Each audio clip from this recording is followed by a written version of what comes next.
आकाशवाणी से पेश है खबरनामा।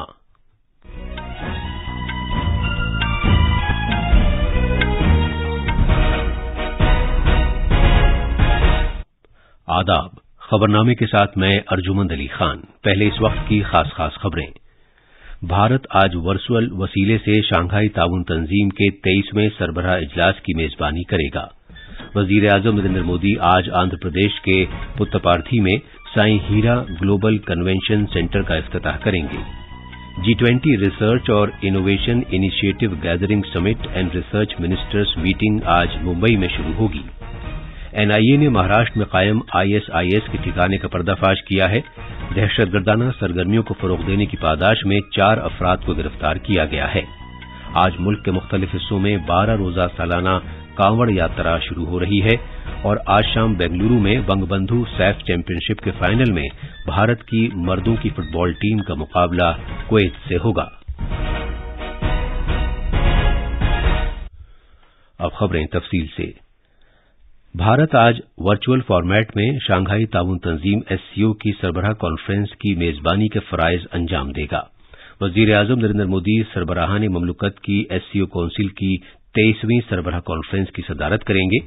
वजारत खारजा के मुताबिक SCO के तमाम रुकन ममालिक चीन, रूस, कजाकिस्तान, किर्गिस्तान, पाकिस्तान, ताजिकिस्तान और उज्बेकिस्तान को इस सरबराह कॉन्फ्रेंस में शिरकत करने के लिए मदऊ किया गया है। ईरान, बेलारूस और मंगोलिया को मुशाहिद मुल्कों के तौर पर मदऊ किया गया है।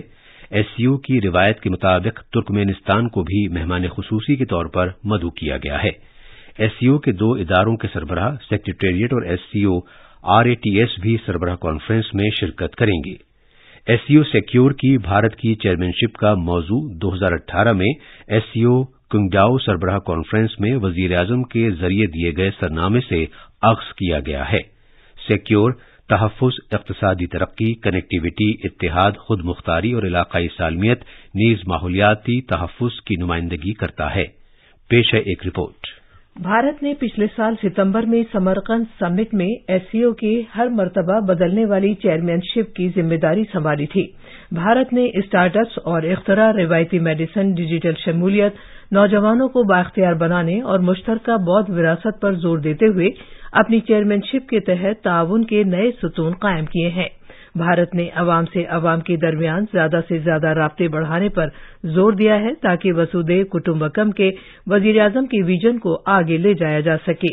भारत ने कुल 134 मीटिंगों और तकरीबात नीज 14 वजारती सतह की मीटिंगों की मेजबानी की है। दिल्ली से संजीव सरोरिया की रिपोर्ट के साथ खबरनामे के लिए शबाना रहमान। वजीर आजम नरेंद्र मोदी आज वीडियो कॉन्फ्रेंसिंग के जरिए आंध्र प्रदेश के पुत्तपार्थी में साईं हीरा आलमी कन्वेंशन मरकज का इफ्तिताह करेंगे। इस इफ्तिताही तकरीब में दुनिया भर की सरकर्दा शख्सियात और अकीदतमंद शिरकत करेंगे। श्री सत्य साईं सेंट्रल ट्रस्ट ने पुत्तपार्थी के प्रशांति निलायम में साईं हीरा ग्लोबल कन्वेंशन सेंटर तामीर किया है। ये सेंटर हाल ही में तैयार किया गया है। प्रशांति निलायम श्री सत्य साई बाबा का असल आश्रम है। कन्वेंशन सेंटर सकाफती तबादले, रूहानियत और आलमी हम आहंगी के फरोग के विजन का एक अहदनामा है और इंसान दोस्त श्री रियोको हीरा ने इस सेंटर के लिए अतिया दिया था। इस कॉम्प्लेक्स में मेडिटेशन हॉल, पुरसुकून बागात और रिहायश के लिए सहूलियात मौजूद हैं। वजीर आजम नरेंद्र मोदी ने मरकजी वुज़रा की काउंसिल की एक मीटिंग की सदारत की। ये मीटिंग कल शाम कौमी राजधानी दिल्ली में प्रगति मैदान के कन्वेंशन सेंटर में हुई थी, जिसे हाल ही में तैयार किया गया है। एक ट्वीट में जनाब मोदी ने इस मीटिंग को सूदमंद करार दिया, जहां उन्होंने पॉलिसी से मुताल्लिक उमूर पर तबादला ख्याल किया।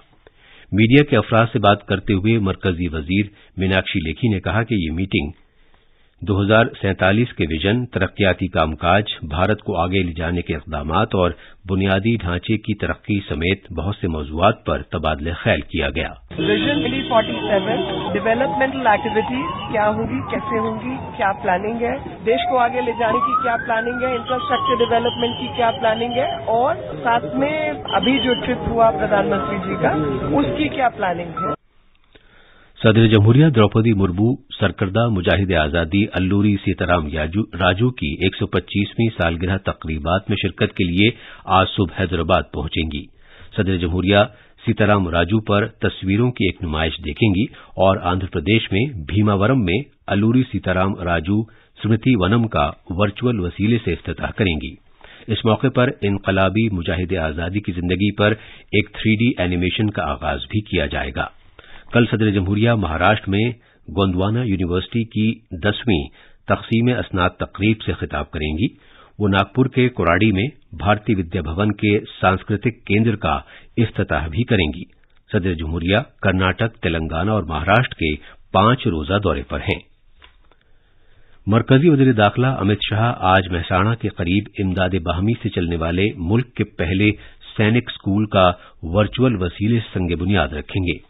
गुजरात के वजीर आला भूपेंद्र पटेल दीगर सीनियर काबीनी वुज़रा के साथ इस मौके पर मौजूद रहेंगे।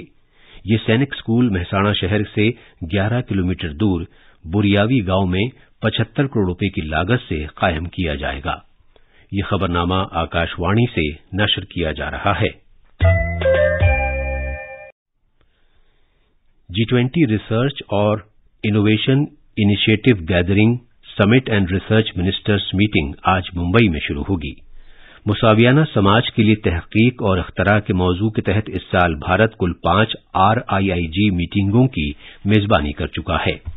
G20 के 29 मेंबर मुल्कों के तहकीक से मुताल्लिक वुज़रा, मदऊ किए गए मेहमान मुल्कों और बैनुल-अक़वामी तंजीमों समेत 100 से ज्यादा गैर मुल्की मंदूबीन इस मीटिंग में शिरकत करेंगे। पेश है एक रिपोर्ट। आज साइंस और टेक्नोलॉजी के महकमे के secretary doctor Srivari Chandrashekhar research और इख्तरा पहल इजलास RIIG समिट की सदारत करेंगे। इफ्तिताही इजलास में वो अपना इस्तकबालिया खुतबा देंगे। दिन में शिरकत करने वाले G20 के तमाम मेंबरान, मदऊ किए गए ममालिक और बैनुल-अक़वामी तंजीमों की जानिब से RIIG 2023 के मौजू और तरजीही मौजूआत पर तबादला ख्याल किया जाएगा। बाद में तहकीक से मुताल्लिक वुज़रा के एलानिये का मुसव्वदा निसाब को हतमी शक्ल देने के अलावा बाहमी मीटिंगों का सिलसिला जारी रहेगा। मुंबई से प्रार्थना की रिपोर्ट के साथ खबरनामे के लिए शबाना रहमान। कौमी तहकीकाती एजेंसी NIA ने दहशतगर्दी की सरगर्मियों को फरोग देने के लिए 4 मुलजिमों को गिरफ्तार करके महाराष्ट्र में कायम ISIS के ठिकाने का पर्दाफाश किया है। NIA के मुताबिक NIA ने 4 मुलजिमों को मुंबई, ठाणे और पुणे में जबरदस्त छापों की कार्रवाई के बाद गिरफ्तार किया है। मुलजिमों की शनाख्त ताबिश नसीर सिद्दीकी, जुबैर नूर मोहम्मद शेख, शर्जील शेख और जुल्फकार अली बरोडावाला के तौर पर हुई है। NIA की टीमों ने मुलजिमों के घरों से तलाशी के दौरान इलेक्ट्रॉनिक गैजेट्स जैसे काबिल एतराज सामान और ISIS से ताल्लुक रखने वाले बहुत से दस्तावेजात जब्त किए हैं। NIA की इब्तदाई तफ्तीश से मालूम हुआ है कि मुलजिमों ने ISIS की दहशतगर्दाना सरगर्मियों को फरोग देने के लिए साजिश रची थी। उत्तर प्रदेश के झांसी जिले में कल शाम 2 शोरूम्स में आग लग जाने के सबब 4 अफराद की जलकर मौत हो गई, जबकि इस हादसे में 7 दीगर अफराद जख्मी हो गए। मरने वालों में शोरूम की एक खातून असिस्टेंट मैनेजर भी शामिल हैं। इस हादसे में अब भी कुछ लोग लापता हैं। आग झांसी के सिपरी बाजार में लगी, जिसने एक व्हीकल शोरूम, एक कोचिंग सेंटर और आसपास के इलाकों को अपनी जद में ले लिया। आग लगने की वजह अभी मालूम की जा रही है। आग बुझाने वाली गाड़ियां जाए हादसा पर पहुंच गई हैं। आग इतनी भयानक थी कि कुछ लोगों को अपनी जान बचाने के लिए शोरूम की बालाई मंजिल से कूदना पड़ा। इसकी वजह से कुछ लोग जख्मी हो गए। 100 से ज्यादा गाड़ियां पूरी तरह जल गईं। तकरीबन 35 से 40 करोड़ रुपए का नुकसान बताया जाता है। अब आग पर काबू पा लिया गया है। आज मुल्क के मुख्तलिफ हिस्सों में 12 रोजा तवील सालाना कांवड़ यात्रा शुरू होगी। उत्तराखंड और उत्तर प्रदेश हुकूमतों ने यात्रियों की भारी भीड़ से निपटने के लिए वसीतर बंदोबस्त किए हैं। ये कांवड़ यात्रा दिल्ली, मेरठ, सहारनपुर, गाजियाबाद, शामली और बागपत से गुजरेगी। ये यात्रा इस महीने की 15 तारीख को हरिद्वार में गौमुख, जबकि उत्तराखंड में गंगोत्री पर खत्म होगी। यात्रा में शामिल होने वाले अकीदतमंद दरियाए गंगा से पवित्र गंगा जल लेंगे। अपनी यात्रा के दौरान ये कांवड़ यात्री भगवान शिव का जाप करेंगे और भजन कीर्तन करेंगे। इसमें से कुछ यात्री पैदल ही यात्रा करेंगे, जबकि कुछ ऐसे यात्री जो तवील फासले तक नहीं चल सकते हैं, अपनी गाड़ियों से यात्रा करेंगे। कांवड़ यात्रियों को रहने की सहूलियात, खाना, पानी और चाय फराहम करने में उनकी मदद करने के लिए कई रजाकार तंजीमें सामने आई हैं। लखनऊ के हमारे नवानिगार ने खबर दी है कि यात्रा के पूरे रास्ते पर पुलिस सख्त नजर रखे हुए है। पेश है एक रिपोर्ट। यात्रा शुरू होने से पहले रियासत के डीजीपी और दाखिले उमूर के खुसूसी सेक्रेटरी ने सभी जिलों के आला पुलिस अफसरों के साथ मीटिंग की और उन्हें कांवड़ यात्रा के दौरान खास एहतियात बरतने की हिदायत दी। हुकूमत ने पहले ही कांवड़ यात्रा के रास्तों पर खुले में गोश्त फरोख्त किए जाने पर पाबंदी आयद कर दी है। कांवड़ यात्रा के मद्देनजर कई रास्तों में तब्दीली की गई है, जबकि कई रास्तों को मुकम्मल तौर पर बंद कर दिया गया है। पुलिस ने बिहार और झारखंड से मुंसलिक जिलों में पुलिस चौकियां भी कायम की हैं। वजीर आला योगी आदित्यनाथ ने अफसरों से कांवड़ यात्रा के रास्तों पर सीसीटीवी लगाने और गोताखोरों को भी तैनात करने को कहा है। खबरनामे के लिए लखनऊ से सुशील चंद्र तिवारी। देहरादून के हमारे नवानिगार ने खबर दी है कि रियासती हुकूमत ने इस साल कांवड़ यात्रियों के लिए खुसूसी बंदोबस्त किए हैं। एक रिपोर्ट। मुकद्दस गंगा जल इकट्ठा करने के लिए कांवड़ यात्री पहले ही रियासत पहुंचना शुरू हो गए हैं। इस मर्तबा रियासती सरकार ने कांवड़ यात्रा के लिए खुसूसी इंतजामात किए हैं। आज हरिद्वार पहुंचने पर हेलीकॉप्टर के जरिए कांवड़ यात्रियों पर फूल निछावर किए जाएंगे। अकीदतमंदों की सहूलत के लिए इंतजामिया ने यात्रा के पूरे इलाके में तमाम बुनियादी सहूलतें मुहैया कराई हैं। देहरादून से संजीव सुंदयाल की रिपोर्ट के साथ खबरनामे के लिए शबाना रहमान। केरला में मानसून में शिद्दत आने के साथ ही मूसलाधार बारिश का सिलसिला जारी है। महकमा मौसमियात ने रियासत में आइंदा 2 दिनों में बड़े पैमाने पर बारिश की पेशगोई की है। उडुक्की और कन्नूर अजला में आज के लिए और कोझिकोड जिले में कल के लिए रेड अलर्ट जारी किया गया है। आज 10 अजला के लिए ऑरेंज अलर्ट और 2 जिलों के लिए येलो अलर्ट भी जारी किया गया है। रियासत में एनडीआरएफ की 7 टीमें तैनात की गई हैं। एर्नाकुलम और अलापुझा जिले में सभी तालीमी इदारों और कसरगोड जिले में सभी स्कूलों में छुट्टी का ऐलान कर दिया गया है। अमले अवामी शिकायत कानून और इंसाफ से मुताल्लिक पार्लियामेंट की कायमा कमेटी ने कल यकसां सिविल कोड यूसीसी से मुताल्लिक एक मीटिंग की। राज्यसभा के रुकन पार्लियामेंट सुशील मोदी की सरबराही में कमेटी ने इस मामले पर फरीकों के नजरियात मालूम किए। मीटिंग में 17 अरकान मौजूद थे। बेंगलुरु के श्री कांटीरवा स्टेडियम में बंगबंधु सैफ चैंपियनशिप 2023 के फाइनल में आज शाम 7:30 बजे मर्दों की भारतीय टीम का मुकाबला कुवैत से होगा। इतवार को सेमीफाइनल में सुनील छेत्री की क़यादत में ब्लू टाइगर्स ने सख्त मुकाबले में लेबनान की टीम को हराकर फाइनल में जगह बनाई है। दोनों मुल्कों की टीमें इस साल के टूर्नामेंट में दूसरी बार आमने सामने होंगी। इस टूर्नामेंट में भारत और कुवैत के दरमियान पिछला मैच 1-1 गोल से बराबर हो गया था। भारत ने फाइनल में पहुंचने के लिए सेमीफाइनल में मुकर्रर वक्त और फाजिल वक्त के बाद पेनल्टी शूटआउट में लेबनान को 2 के मुकाबले 4 गोल से शिकस्त दी थी। ये थी खबरें और अब अखबारात के आईने के साथ हैं शबाना रहमान। शुक्रिया अर्जुमन। राजधानी दिल्ली से शाये होने वाले आज के उर्दू अखबारात की सुर्खियां एक दूसरे से मुख्तलिफ हैं। रोजनामा मिलाप की सुर्खी है एससीओ सरबराह इजलास आज, वजीर आजम नरेंद्र मोदी वर्चुअल इजलास की मेजबानी करेंगे। इसी अखबार की एक और ज़ैली सुर्खी है कि आंध्र प्रदेश को एक और वंदे भारत की सौगात। 8 जुलाई को वजीर आजम विजयवाड़ा चेन्नई के दरमियान चलाई जाने वाली वंदे भारत को झंडी दिखाएंगे। फरीज़े हज की अदायगी के बाद हाजियों की वतन वापसी का सिलसिला शुरू।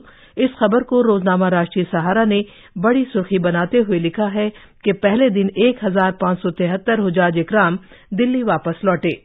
जम्मू कश्मीर के लेफ्टिनेंट गवर्नर मनोज सिन्हा का ये बयान भी कई अखबारों की सुर्खी है कि G20 सरबराह इजलास के बाद जम्मू कश्मीर में गैर मुल्की सयाहों की आमद में इजाफा हुआ है। और आखिर में खास खबरें एक बार फिर। भारत आज वर्चुअल वसीले से शंघाई ताउन तंजीम के 23वें सरबराह इजलास की मेजबानी करेगा। वजीर आजम नरेंद्र मोदी आज आंध्र प्रदेश के पुत्तपार्थी में साईं हीरा ग्लोबल कन्वेंशन सेंटर का इफ्तिताह करेंगे। G20 रिसर्च और innovation initiative gathering summit and research ministers meeting आज मुंबई में शुरू होगी। NIA ने महाराष्ट्र में कायम ISIS के ठिकाने का पर्दाफाश किया है। दहशतगर्दाना सरगर्मियों को फरोग देने की पादाश में 4 अफराद को गिरफ्तार किया गया है। आज मुल्क के मुख्तलिफ हिस्सों में 12 रोजा सालाना कांवड़ यात्रा शुरू हो रही है और आज शाम बेंगलुरु में बंगबंधु सैफ चैंपियनशिप के फाइनल में भारत की मर्दों की फुटबॉल टीम का मुकाबला कुवैत से होगा। इसके साथ ही खबरनामा खत्म हुआ।